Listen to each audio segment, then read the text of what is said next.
Assalamualaikum warahmatullahi wabarakatuh. Bertemu lagi dengan Banu Channel.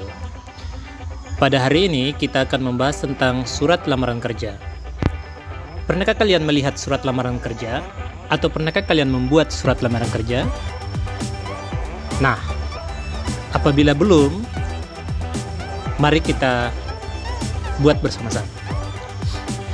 Untuk dapat bergabung di suatu perusahaan, terlebih dahulu perusahaan ingin mengetahui identitas diri kita, dan kita juga harus memperkenalkan diri kita secara lengkap dan menjelaskan kenapa kita ingin bergabung kepada perusahaan tersebut. Dalam proses inilah biasanya kita akan membuat surat lamaran kerja. Namun sebelumnya kita harus tahu dulu apa pengertian dari surat lamaran kerja. Pengertian surat lamaran kerja adalah surat yang ditulis oleh orang atau seseorang yang membutuhkan atau mencari kerja yang ditujukan kepada pimpinan perusahaan atau instansi tertentu. Lain, surat lamaran pekerjaan adalah surat yang berisi permohonan untuk bekerja di suatu lembaga, perusahaan yang pada umumnya memiliki bagian-bagian yang berisi tentang identitas diri, jasa yang dapat dilakukan, pendidikan, hingga keterangan, keahlian, dan pengalaman kerja. Tak bisa dipungkiri, surat lamaran pekerjaan menjadi satu di antara aspek penting saat sedang mencari atau melamar pekerjaan.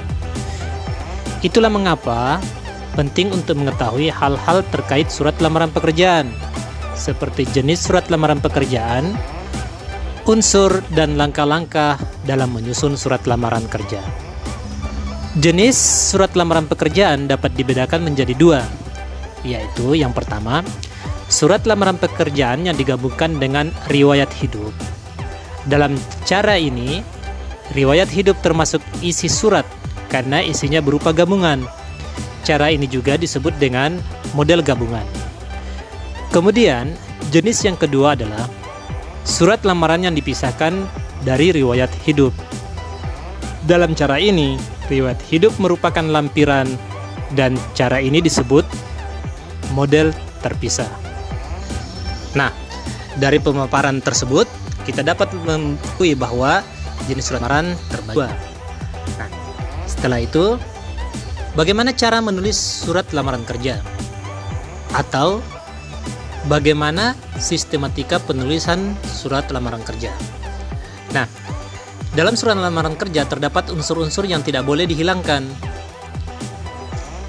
Seperti yang pertama, menulis tempat dan tanggal surat. Langkah pertama yang harus dilakukan saat menyusun surat lamaran pekerjaan ialah menulis tempat dan tanggal surat tersebut dibuat. Biasanya, tempat dan tanggal penulisan surat diletakkan pada bagian pojok kanan atas. Tempat penulisan surat ditulis terlebih dahulu, kemudian diikuti dengan tanggal dan tahun.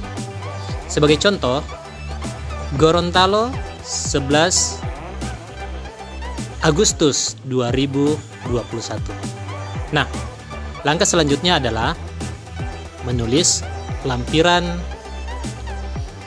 dan hal. Lampiran memberitahukan berapa banyak lampiran yang disertakan, misalnya lamaran dilengkapi identitas dan kualifikasi pelamar sebanyak 4 lembar. Maka contohnya adalah lampiran 4 lembar. Selanjutnya yang ketiga adalah alamat surat yang dituju. Tuliskan alamat kemana surat yang akan dituju. Berikut beberapa hal yang harus dicermati saat menulis alamat surat dalam lamaran pekerjaan. 1. Surat lamaran kerja termasuk surat dinas. Yang kedua, alamat sebaiknya tidak lebih dari 3 baris untuk mempersingkat isi surat. Yang ketiga, jabatan tidak menggunakan panggilan jenis kelamin seperti bapak atau ibu. Kemudian yang keempat, keterangan teks jalan pada alamat tidak boleh disingkat. Dan yang kelima, alamat surat bukan kalimat. Oleh karena itu, jangan menggunakan titik di masing-masing akhir baris ya. Kemudian kita ke langkah selanjutnya, yaitu salam pembuka. Salam pembuka merupakan salam atau ucapan hormat yang biasanya dimulai dari kata dengan hormat untuk memulai surat lamaran pekerjaan secara formal. Kemudian yang kelima, kita mulai masuk ke bagian isi. Nah, dalam isi ini terbagi atas 3 paragraf pembuka. Paragraf pembuka biasanya berisi tentang asal informasi yang kita terima tentang adanya lowongan pekerjaan atau atas inisiatif sendiri. Kemudian yang berikutnya adalah paragraf inti, biasanya berisi tentang identitas diri.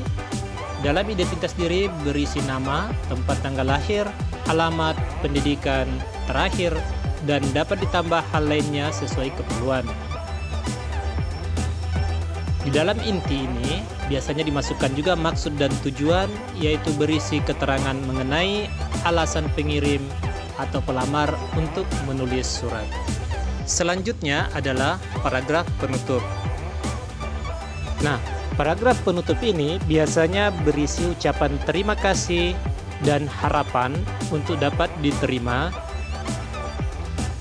di dalam perusahaan atau instansi tersebut. Selanjutnya adalah salam penutup.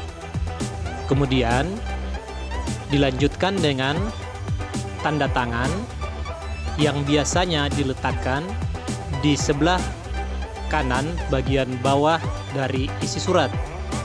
Dan setelah tanda tangan ada nama lengkap pemohon.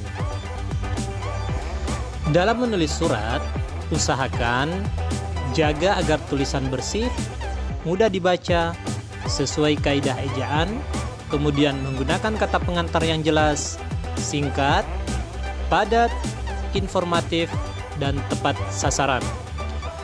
Memakai kata-kata yang sopan, menggunakan bahasa yang baik dan benar, melengkapi bagian-bagian surat dengan norma bahasa surat.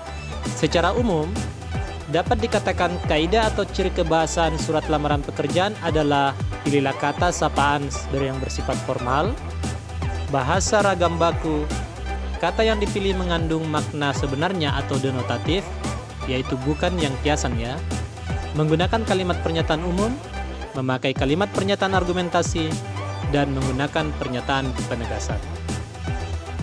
Nah, demikianlah jenis dan sistematika atau unsur penulisan surat lamaran pekerjaan.